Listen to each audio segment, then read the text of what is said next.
இவர்தான் கஞ்சிப்பாணி இம்ரான். இலங்கையில் மிகவும் தேடப்படுகின்ற ஒரு பாதாள உலக குழு உறுப்பினர் கஞ்சிப்பாணி இம்ரான். இவரை பற்றின ஒரு முக்கியமான செய்தி ஒன்று வெளியாகி இருக்குது. என்னென்னு சொன்னால், தற்சமயம் இவர் ஐரோப்பிய நாடு ஒன்றுக்கு வந்து இங்கு அகதி தஞ்சம் கோரியிருப்பதாக தகவல்கள் வெளியாகி இருக்கின்றன. பொதுவாக பார்த்தீங்கன்னு சொன்னால், இந்த பாதாள குழு ஆக்கள் எல்லாம் வந்து பெற்றும்பாலும் வந்து துபாயெல்லாம் போயிருப்பினோம். அப்படி இல்லைன்னு சொன்னால் தாய்லாந்து, இந்தோனேசியா, நேபாளம் என்று சொல்லி அந்த ஏரியாக்குள்ளாம் சுற்றி கொண்டிருப்பினோம். ஆனால் ஐரோப்பிய நாடுகளுக்கு வந்து இங்கே அகதி தஞ்சம் கேட்கறது வந்து பெரும்பாலும் குறைவு. ஏன்னு சொன்னால், இங்கே வராக்கு முதலே அங்கே பிடிபற்றுவார்கள் உண்டு. மற்றது இங்கே வாரது கொஞ்சம் கஷ்டமான வேலை தானே. இருந்த போதிலும் கூட இந்த கஞ்சிப்பாணி இம்ரான் வந்து இப்போ ஐரோப்பிய நாடு ஒன்றுக்கு வந்து அகதி தஞ்சம் கோரியிருப்பதாக தகவல்கள் வெளியாகியுள்ளன. இவரை வந்து மிக விரைவில் இங்கு வந்து கைது செய்து இலங்கைக்கு அழைத்துச் செல்வதற்கான நடவடிக்கைகளை வந்து போலீசார் மேற்கொண்டு வருகின்றார்களாம். என்னென்னு சொன்னால், இப்போ துபாயிலேயோ அல்லது இந்தோனேசியாவிலேயோ நேபாளத்திலேயோ கைது செய்யப்பட்டு அவர்களை இலங்கைக்கு கூட்டிக் கொண்டு போகிறது வந்து அது வேறு ப்ரோசஸ். ஆனால் ஐரோப்பிய நாடுகளுக்கு வந்து இங்கே அகதி தஞ்சம் கேட்ட ஒரு ஆளை வந்து கைது செய்ய முடியுமா, கைது செய்து இலங்கைக்கு அழைச்சி கொண்டு போக முடியுமான்றது ஒரு கேள்விக்குறியான விஷயம் தான். என்னென்னு சொன்னால், இந்தந்த நாடுகளில் வந்து உங்களுக்கு தெரியும், சட்டங்கள் வந்து கொஞ்சம் இறுக்கமானது. இந்த மனிதாபிமான விஷயங்களில் வந்து கொஞ்சம் கூடுதல் கவனம் செலுத்துவினோம்.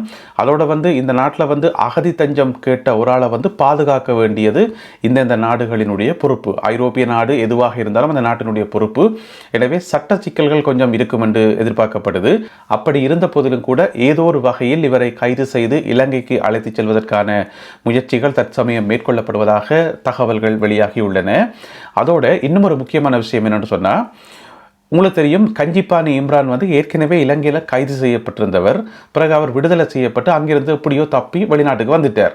அப்போ இலங்கையில் இருந்த கஞ்சிப்பாணி இம்ரான் எப்படி தப்பி வெளிநாட்டுக்கு வந்தவர்ன்றது இங்கே இருக்கக்கூடிய முக்கியமான கேள்வி. எங்கள் எல்லாருக்குமே தெரியும், யாருடைய உதவியோடு வந்திருப்பார். கட்டாயம் அதுக்கு வந்து போலீஸினுடைய ஒரு இன்வால்வ்மெண்ட் இருந்திருக்கும். அப்போ யாரோ போலீஸ் அதிகாரிகள் வந்து சப்போர்ட் பண்ணபடியாக தான் அவரால் தப்பி வர முடிஞ்சிருக்கும். அதான் ரெண்டு விசாரித்து பார்த்தா, முன்னாள் போலீஸ் மா அதிபர் தேசபந்து தென்னக்கோனே வந்து நேரடியாகவோ அல்லது மறைமுகமாகவோ ஏதோ ஒரு வகையில் சம்மந்தப்பட்டுக்காராம். கஞ்சிப்பாணி இம்ரான் வந்து நாட்டை விட்டு தப்பி வெளிநாட்டுக்கு வரத்துக்கு தேசபந்து தென்னக்கோன் வந்து சம்மந்தப்பட்டுக்காருன்னு சொல்லி அந்த ஒரு விசாரணை தேசபந்து தென்னக்கோன் அவர்கள் மேலே நடத்தப்பட இருப்பதாக இன்னும் ஒரு தகவல் ஒன்று சொல்லுது. அதே நேரம் தேசபந்து தென்னக்கோனுக்கு கீழே வேலை செய்த இன்னும் ஒரு போலீஸ் அதிகாரி, அவரும் வந்து பாதாள உலக குழுவினரோட பயங்கர நெருக்கமாக செயல்பட்டவராம். ஏராளமான பாதாள உலக குழு ஆக்கள் வந்து நாட்டை விட்டு தப்பி போகிறதுக்கும் அவர்கள் வந்து அங்கே பிடிபடாமல் இருக்கிறதுக்கும் மற்றது அவர்களுடைய கருப்பு பணத்தை வந்து வெள்ளை பணமாக மாற்றுறதுக்கும் இந்த போலீஸ் அதிகாரி வந்து உதவி செய்தார் என்று சொல்லப்படுகிறது. அவருடைய பெயர் வெளியாகி இருக்கிறது. இருந்த போதிலும் கூட இப்ப சொல்றது வந்து பொருத்தமாக இருக்காது என்று சொல்லி நான் நினைக்கிறேன். டிஐஜி தர அதிகாரி அப்படின்னு சொன்னா பிரதி போலீஸ் மா அதிபர் ஒரு ஆள். பிரதி போலீஸ் மா அதிபர் தரத்தில் இருக்கக்கூடிய ஒரு போலீஸ் அதிகாரி வந்து உதவி செய்திருக்கிறார் பாதாள உலக குழுவினருக்கு. பொதுவாக பார்த்தீங்கன்னு சொன்னால், போலீஸில் வந்து இந்த கீழ்மட்டத்தில் இருக்கக்கூடிய போலீஸ் உத்தியோகத்தர்கள் வந்து காசு தேவைக்காகவோ இதுக்காகவோ பாதாள உலக குழு ஆக்களுக்கு உதவி செய்கிறது, தகவல்களை வந்து கடத்துறது. உதாரணமாக பார்த்தீங்கன்னு சொன்னால், ஏஎஸ்பி ரொஹான் ஒலுகலை வந்து இந்தோனேசியாவுக்கு போகிறார் என்ற தகவல் வந்து அவர் கொழும்பில் ஃப்ளைட் எடுக்காக்க முதலே இந்தோனேசியாவுக்கு தகவல் போயிட்டுது. அப்போ யாரோ உள்ளுக்குள்ளேருந்து சொன்னபடியே தானே, அது முதலாவது. அதே மாதிரி பார்த்தீங்கன்னு சொன்னால், செவ்வந்திக்கு வந்து அடைக்கலம் கொடுத்தது பிரியங்காவினுடைய மருமகன் வந்து போலீஸ் உத்தியோகத்தர். அப்போ அந்த போலீஸ் உத்தியோகத்தருக்கு தெரியும் தன்னுடைய மாமியார் வீட்டில் செவ்வந்தி இருந்தது. ஆனால் செவ்வந்தி நேபாளத்தில் பிடிபடும் வரைக்கும் அவர் வாயை துறக்காம பேசாமல் இருந்தவர். இப்போ அவரும் கைது செய்யப்பட்டு விளக்கமறியலில் வைக்கப்பட்டிருக்கார். இந்த மாதிரி போலீஸ் பிரிவில் வந்து கீழ்மட்டத்தில் இருக்கக்கூடிய அதிகாரிகள் வந்து இந்த மாதிரியான தவறுகள் செய்கிறது சாதாரணம். எனவே கீழ்மட்டத்தில் இருக்கக்கூடிய அதிகாரிகள் தவறு செய்யும் போது அவர்களை யார் திருத்துறது? மேல்மட்டத்தில் இருக்கக்கூடிய அதிகாரிகள் திருத்தோணும். ஆனால் இங்கே பார்த்தீங்கன்னு சொன்னால், மேல்மட்ட அதிகாரிகளே பிளவிட்டா எப்படி கீழ்மட்ட அதிகாரிகளை வந்து திருத்துறது? அதுதான் முன்னாள் போலீஸ் மா அதிபர் தேசபந்து தென்னக்கோனே பிளவிட்டிருக்கிறார். பிறகு டிஐஜி தரத்தில் இருக்கக்கூடிய இன்னும் ஒரு போலீஸ் அதிகாரி, இந்த மாதிரியான உயர் அதிகாரிகளை வந்து பாதாள உலக குழுக்களோட வந்து அவர்களே கதி என்று கிடந்தா அப்போ கீழ்மட்டத்தில் இருக்கிற அதிகாரிகளை நாங்கள் என்ன சொல்றது? எனவே மிக விரைவில் முன்னாள் போலீஸ் மா அதிபர் தேசபந்து தென்னக்கோன் மற்றது நான் சொன்ன இந்த டிஐஜி ஆகியோர் மேல நடவடிக்கைகள் எடுக்கப்படும் என்று சொல்லப்படுகிறது. அதே வேளையில் கஞ்சிப்பாணி இம்ரானை மிக விரைவில் கைது செய்வதற்கான நடவடிக்கைகளும் எடுக்கப்படுவதாக தகவல்கள் வெளியாகியுள்ளன. அரசாங்கத்திடம் துப்பாக்கிகள் கேட்ட பாராளுமன்ற உறுப்பினர்கள், அதாவது எதிர்க்கட்சியைச் சேர்ந்த 20 பாராளுமன்ற உறுப்பினர்கள் அரசாங்கத்திட்ட வந்து துவக்கு கேட்டிருக்கணும். ஏன் துவக்கு கேட்டவை என்று சொன்னால், தங்களுக்கு வந்து உயிர் அச்சுறுத்தல் இருக்குது, பாதுகாப்பு பிரச்சனை இருக்குது, எந்த நேரத்திலும் தங்களுடைய அலுவலகத்துக்குள்ளே யாராவது பூந்துருவாங்கன்னு சொல்லி பயமாக இருக்குன்னு சொல்லி தங்களுக்கு துவக்குகள் வேணும்னு சொல்லி கேட்டிருக்கணும். அப்போ இவைக்கு வந்து துவக்கு கொடுக்குறதா இல்லையான்னு சொல்லி இப்போ கடந்த 2 நாட்களாகவே அரசாங்கத்தினுடைய உயர்மட்ட அதிகாரிகள், பாதுகாப்பு அதிகாரிகள் மற்றும் போலீஸ் மா அதிபர் என்று சொல்லி எல்லாருமே வந்து ஆய்வு செய்து கொண்டிருக்கணும். இதுக்குள்ள வந்து சில ஊடகங்களில் செய்திகள் வெளியானது, போலீஸ் மா அதிபர் அதுக்கு ஒப்புக்கொண்டுட்டார், இவர்களுக்கு ஆயுதங்கள் வழங்குறதுக்கு ஒப்புக்கொண்டுட்டார் என்று சொல்லி செய்திகள் வந்தது. இப்போ வந்து அந்த செய்தி வந்து மறுக்கப்பட்டுகிறது. அப்படியான எந்த ஒரு முடிவும் எடுக்கல என்று சொல்லி, என்னடா அரசாங்கம் ஏற்கனவே சொல்லியிருந்தது, இப்போ துவக்கு கேட்டு கடிதம் எழுதுகிற எல்லாருக்கும் துவக்க தூக்கி கொடுக்க முடியுமா? இல்லையேன்னு அவைக்கு உண்மையிலேயே பாதுகாப்பு பிரச்சனை இருக்கா, உயிருக்கு ஏதாவது அச்சுறுத்தல் இருக்கா என்று சொல்லி ஆய்வு செய்யத்தானே வேணும். அதாவது செக்யூரிட்டி அசஸ்மெண்ட் என்று சொல்றது பாதுகாப்பு ஆய்வறிக்கை என்று சொல்லலாம்.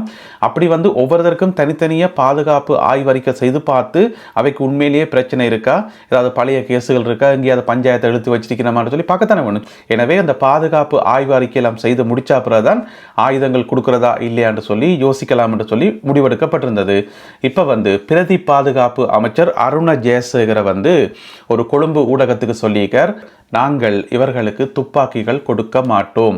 ஏன்னு சொன்னால், இவர்களை வந்து ஆய்வு செய்து பார்த்ததில் அவைக்கு எந்த விதமான பிரச்சனையுமே இல்லை, அவைக்கு பாதுகாப்பு பிரச்சனை இருக்கிற மாதிரியே தெரியலை, ஏதோ கனவு கண்டிருக்கிறோம் போலடக்கின்ற மாதிரி பிரதி பாதுகாப்பு அமைச்சர் அருண ஜெயசேகர் அவர்கள் கொழும்பு ஊடகம் ஒன்றுக்கு தகவல் சொல்லியிருக்கின்றார். எனவே அவர்களுக்கு துப்பாக்கிகள் வழங்கப்பட மாட்டாது என்று சொல்லி யோசிச்சு பார்த்தோம்னு சொன்னால், இலங்கையின் பாராளுமன்ற உறுப்பினர்களுடைய எண்ணிக்கை எத்தனை? 225. அப்போ 225 பேர் இருக்கணும். 205 பேருக்கு எந்த விதமான பிரச்சனையுமே இல்லை. இப்போ ஆளுங்கட்சி என்று எடுத்தாலுமே ஆளுங்கட்சி 205 பேரும் ஆளுங்கட்சியா இல்லை தானே, எதிர்கட்சியை சேர்ந்தாக்களும் இருக்கணும். அப்போ அவையொருத்தரும் துவக்க கேட்கலையே, அவையொருத்தரும் தங்களுக்கு பாதுகாப்பு பிரச்சனை என்று கேட்கலையே. அப்போ இந்த ஒரு 20 பேர் மட்டும் கேட்கணும் என்று சொன்னால் அவைக்கு தான் ஏதோ பிரச்சனை போலடக்கு. கடந்த காலங்களில் ஏதாவது வம்பு தும்புகளை வாங்கியிருப்பினும் போலடக்கு, எதையும் பிரச்சனைகளுக்கு போயிருப்பினும் போலடக்கு. அப்போ ஏதோ ஒன்று செய்ய போய்த்தான், நெருப்பு இல்லாமல் புகையுமா இல்லை தானே, ஏதோ ஒன்று செய்ய போய்த்தான் அவைக்கு பாதுகாப்பு பிரச்சனை வந்துடுமோன்னு சொல்லி அவைக்கே ஒரு யோசனை இருக்குது. இப்போ அரசாங்கம் சொல்லி இருக்குது, உங்களுக்கு ஒரு பிரச்சனையுமே இல்லை, சத்தம் போடாமல் பேசாமல் இருங்கன்னு சொல்லி அரசாங்கம் சொல்லியிருக்கு, துவக்கு தரவே மாட்டோம் என்று சொல்லி. உங்களுக்கு உண்மையிலேயே பாதுகாப்புக்கு ஏதாவது பிரச்சனை இருந்தால், நீங்கள் கடந்த காலங்களில் ஏதாவது பாதாள உலக குழுக்களோடைய அல்லது வேறு வாழ்வெட்டு குழுக்களுடைய சம்பந்தம் இருந்தால் நீங்கள் அரசியலில் ஈடுபடக்கூடாது, பொது வாழ்க்கைக்கு வரக்கூடாது. சும்மா வெள்ளையும் சொல்லையுமா உடுப்போல போட்டுக்கொண்டு வந்து பாராளுமன்றத்தில் கதிரையை பிடிச்சி கொண்டு இருக்கக்கூடாது. என்ன, நீங்கள் அந்த பதவியை விட்டு விலகி போய் வீட்டை இருக்கணும், அது நல்லவர்களுக்கு அந்த கதிரை போய் சேரணும். தானே. கிளிநொச்சி யக்கச்சி பகுதியில் நேற்று மாலை 5 மணியளவில் ஒரு விபத்து ஒன்று இடம்பெற்றிருக்கிறது.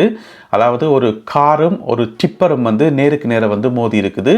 யாழ்ப்பாணத்திலிருந்து கிளிநொச்சி நோக்கி வந்த ஒரு காரும், கிளிநொச்சியிலிருந்து யாழ்ப்பாணம் நோக்கி போய்கொண்டிருந்த ஒரு டிப்பர் வாகனமும் யக்கச்சி பகுதியில் வந்து மோதினதன் காரணமாக இந்த விபத்து ஏற்பட்டிருக்கிறது. இதில் காயமடைந்த 4 பேரும் மருத்துவமனையில் அனுமதிக்கப்பட்டிருப்பதாக சொல்லப்படுகிறது. பருத்தித்துறையில் இருக்கின்ற சுப்பர் மடம் கடற்கரை பகுதியில் போலீசார் மேற்கொண்ட ஒரு சுற்றி வளைப்பில் வந்து ஒரு படகு ஒன்று கைப்பற்றப்பட்டது. அந்த படகுல பார்த்தீங்கன்னு சொன்னால் 100 கிலோவுக்கும் அதிகமான கஞ்சா இருந்திருக்குது. கஞ்சா வந்து சின்ன சின்ன பொதிகளாக வந்து பேக் பண்ணி 100 கிலோவுக்கும் அதிகமான கஞ்சா, அதனுடைய பெறுமதி பார்த்தீங்கன்னு சொன்னால் 3 கோடி ரூபாய் பெறுமதியாம். அவ்வளத்தினுடைய பெறுமதி. அந்த கஞ்சா, அந்த படகு மற்றும் அதற்குரிய உரிமையாளர்கள் என்று சொல்லி 4 பேர் கைது செய்யப்பட்டிருக்கின்றார்கள். கைது செய்யப்பட்ட 4 பேரில் ஒரு ஆள் வந்து பெண் என்று சொல்லப்படுகிறது. இந்த பருத்தித்துறை சுப்பர் மடம் கடற்கரை பகுதியிலிருந்து கூடுதலான கேரளா கஞ்சாக்கள் வந்து கடத்தப்படுவதாக போலீசாருக்கு தகவல் கிடைச்சிருக்குது. நினைக்கிறேன் 1818 இந்த இலக்கத்துக்கு ஃபோன் பண்ணி யாரோ சொல்லிக்கணும் போலடக்கு.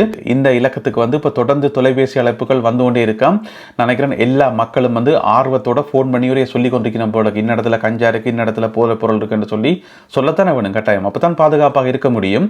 எனவே நேற்று பருத்தித்துறை சுப்பர் மடம் கடற்கரை பகுதியில் போலீசாருக்கு கிடைத்த தகவலை அடுத்து இந்த தேடுதல் வேட்டை நடத்தி இந்த 4 பேரும் கைது செய்யப்பட்டிருக்கிறார்கள். இவர்கள் பருத்தித்துறை நீதவான் நீதிமன்றத்தில் முற்படுத்தப்படுவார்கள் என்று சொல்லி எதிர்பார்க்கப்படுகிறது.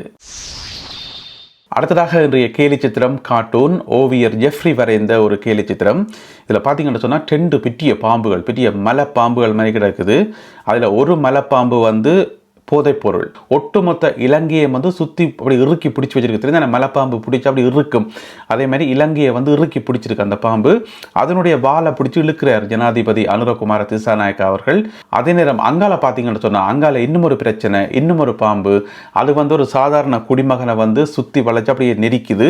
அந்த பாம்பு எது என்று சொன்னால் வாழ்க்கை செலவு என்று சொல்லி எழுதப்பட்டிருக்கிறது. எனவே ஜனாதிபதி அனுரகுமார திசாநாயக்கா அவர்கள் இந்த பாம்பை மட்டுமில்லாமல், போதை என்கின்ற பாம்பை மட்டுமில்லாமல் அந்த பாம்பையும் ஒழிக்க வேண்டிய கடமை அவருக்கு இருக்கு என்பதை ஓவியர் ஜெஃப்ரியினுடைய இந்த ஒரு கேலிச்சித்திரம் அழகாக எடுத்து காட்டுகிறது. எனவே இந்த ஒரு கேலிச்சித்திரம் மற்றும் இன்றைய காணொலியில் பகிர்ந்து கொள்ளப்பட்ட செய்திகள் தொடர்பான உங்களுடைய கருத்துக்களை மறக்காமல் கீழே எழுதுங்கள். மீண்டும் சந்திப்போம் உறவுகளே. நன்றி, வணக்கம்.